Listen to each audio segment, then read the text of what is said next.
Hello दोस्तों, welcome back to my channel. तो आज है डे 7 कंसिस्टेंस होके पढ़ने का सरकारी नौकरी के लिए और आज है 19 तारीख। तो अब जो है मैं अपना टू डू लिस्ट रेडी कर रही हूँ। आज जो है मुझे हिस्ट्री में मुग़ल डायनेस्टी बाबर के बारे में पूरा ख़त्म करना है। मैथ्स में मुझे क्यूब्स के मेथड्स पढ़ने हैं, मल्टीप्लिकेशंस पढ़नी है शॉर्टकट्स में।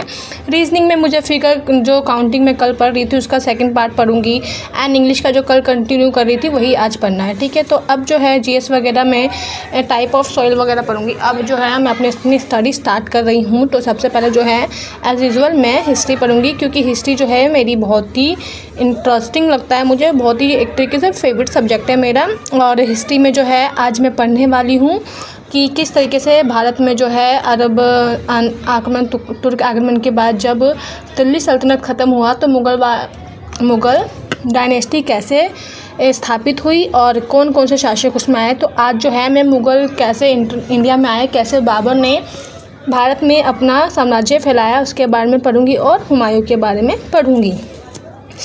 अब जो है मैं थोड़ी देर हिस्ट्री की क्लास लूँगी। ओके, तो अब देखते हैं हिस्ट्री में नोट्स। हाँ, तो सबसे पहली बात कि बच्चे पूछते हैं कि आप हिस्ट्री किससे पढ़ते हो, तो हिस्ट्री जो है मैं नवीन सर से पढ़ती हूँ, जो कि RWA के टीचर है। RWA मतलब कि रोजगार विद अंकित एक चैनल है यूट्यूब, और उन पर पढ़ाते हैं एक नवीन सर करके। और एक ऐसे ही RWA SSC एग्ज़ाम्स करके एक न्यूज़ चैनल क्रिएट किया है उन्होंने।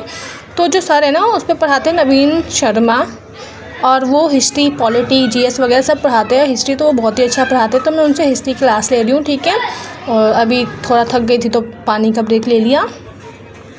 तो आप भी अगर चाहो तो हिस्ट्री की क्लास उनसे ले सकते हो। उनकी जो पूरी की पूरी सीरीज़ है वो चैनल पे अपलोड है, और मिडिवल, मॉडर्न, सारी हिस्ट्री जो है एंशियंट, उनके उस पर जो है पूरी की पूरी प्लेलिस्ट अपलोड है। हिस्ट्री अगर देखा जाए तो काफ़ी बच्चों को बहुत ही ज़्यादा हार्ड लगती है, लेकिन अगर आप इंटरेस्ट लेके पढ़ो ना तो हिस्ट्री से इजी कुछ भी नहीं है, क्योंकि हिस्ट्री एक ऐसा सब्जेक्ट है जिसको आप एक स्टोरी की तरह पढ़ते हो, और स्टोरी तो सुनने के बाद याद ही हो जाता है आपको। हाँ, बस थोड़ा सा इसमें ईयर्स का प्रॉब्लम होता है कि आपको ये जो बैटल वगैरह होते हैं, पानीपत का बैटल, खानवा बैटल, घग्गर बैटल, ये सारी चीज़ें याद नहीं होती हल्दी घाटी की। लेकिन अगर आप कॉन्सेंट्रेट होकर कंसिस्टेंटली पढ़ रहे हो, रिवीजन कर रहे हो टाइम टू टाइम, तो आपको सारी चीज़ें याद रहती है। जैसा कि मेरे साथ भी यही प्रॉब्लम है, जब मैं पढ़ती हूँ ना तो मुझे अगले ही दिन कुछ भी लगभग याद नहीं रहता। लेकिन मैं पहले इस बात से बहुत दुखी होती थी, लेकिन अब मैं दुखी नहीं होती, क्योंकि अब जो है मुझे इसका रीज़न पता लग गया। अगर आप कंटिन्यू रिवीजन कर रहे हैं, कंसिस्टेंस होकर पढ़ रहे हैं, तो जो भी आपने कल परसों एक हफ्ते तक पढ़ा है ना, वो भले ही आप थोड़ा थोड़ा भूल जाओ, लेकिन जैसे ही आप रिवीजन करते हैं ना, आपको सारी चीज़ें वापस रिकॉल हो जाती है, याद आ जाता है। ठीक है, और थोड़ा सा जो मैं कुर्सी पर बैठी हूँ, बच्चों वाली कुर्सी पर, उसको इग्नोर करना। ठीक है, क्योंकि जिसके पास जो होगा वो उसी पे बैठेगा। तो बस बाकी हिस्ट्री करने के बाद जो है हम नेक्स्ट क्लास मैथ्स की लेंगे। ओके, तो अब जो है हिस्ट्री का ऑलमोस्ट मेरा डन होने वाला है, और हिस्ट्री के बाद जो है मैं मैथ्स की क्लास लूँगी। अगर आप बच्चे जो है किसी भी गवर्नमेंट जॉब की प्रिपरेशन कर रहे हैं ना, तो मैथ्स तो कंपलसरी है आज के ज़माने में। और ऐसे ही जीएस का तो बहुत ज़्यादा वेटेज होता है, इंग्लिश का, रीजनिंग का। मतलब आजकल अगर आप 10th लेवल का भी एग्ज़ाम दोगे ना, तो उसमें भी आपको जीएस, इंग्लिश और रीजनिंग मिलेगी। तो मैं यही बोलूँगी कि आप किसी भी सोर्स से पढ़ें, लेकिन कंसिस्टेंट होकर पढ़ें। ऐसा नहीं है कि आप पेड कोर्स लेंगे तभी आप एग्ज़ाम में पास हो पाएंगे। हाँ, फ़र्क इतना होता है कि आप पेड कोर्स लेते हैं तो आपको पता होता है कि आपको नेक्स्ट टू नेक्स्ट क्या करना है, टाइम टेबल सारी चीज़ें डिसाइड होती है। लेकिन अगर आप खुद से पढ़ते हैं ना, तो आपकी सारी चीज़ें ढूंढनी पड़ती है, टॉपिक्स ढूंढने पड़ते हैं, ट्रिक्स ढूंढने पड़ते हैं, और ऐसे यूट्यूब पर वीडियो ढूंढने से माइंड डिस्ट्रैक्ट होता ही है, साथ में टाइम भी वेस्ट होता है। बाकी हिस्ट्री के बाद जो है अब मैं आज करूँगी मैथ्स में मल्टीप्लिकेशंस, जो कि 4 से 5 डिजिट का करने वाली हूँ मैं। जैसे होता है ना कि हम 2 या 3 डिजिट तक का आराम से कर लेते हैं, लेकिन मुझे 4 से 5 डिजिट तक के सीखने हैं, ताकि मैथ्स के जो बड़े बड़े क्वेश्चंस में कैलकुलेशंस आती है ना पॉलिनोमियल्स में, तो मुझे ज़्यादा मुश्किल ना हो एडवांस अरिथमेटिक्स में। तो मैं जो है अब मैं मल्टीप्लिकेशन सीख रही हूँ, और साथ ही साथ जो है आज मैं स्क्वायर रूट तो मैं कल सीख चुकी थी। अब जो है मैं क्यूब सीखूँगी। क्यूब मतलब आप 30 तक तो याद कर सकते हो, उससे ऊपर थोड़ी याद कर सकते हो, लेकिन 3 नंबर 4 नंबर के क्यूब्स आप कैसे याद करोगे, नहीं ना। और अगर आप निकालने बैठोगे तो बहुत लंबा टाइम लग जाएगा। तो उन क्यूब्स को कम टाइम में आप कैसे निकालोगे, वो सीखने वाली हूँ मैं। अब जो है मेरी मैथ्स की क्लास स्टार्ट होती है।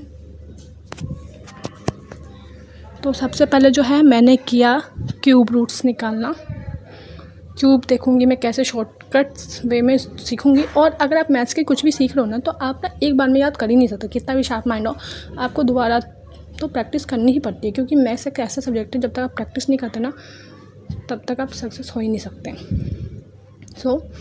ये मैथ्स की मेरी दिन में दूसरी क्लास है। मैंने सुबह मॉर्निंग में भी क्लास ली थी और इवनिंग में भी ले रही हूँ। तो अभी जो है मैं मल्टीप्लिकेशन और क्यूब की क्लासेस लूँगी, जिसमें मैंने आपको बताया कि मैं अपनी कैलकुलेशन को बहुत मजबूत करना चाहती हूँ। इतना मजबूत कि अगर मैं माइंड में कैलकुलेशन करूँ ना, तो मेरा आंसर रॉन्ग ना हो, मुझे कॉपी पेन की जरूरत ना पड़े। और अगर आप भी चाहते हो कि आपका भी जो कैलकुलेशन है ना माइंड में तेज़ हो जाए, तो कॉपी पेन तो है ही आपके पास, लेकिन जब तक हमारे पास कॉपी पेन होता है ना, तो हमें आदत होती है लिखने की।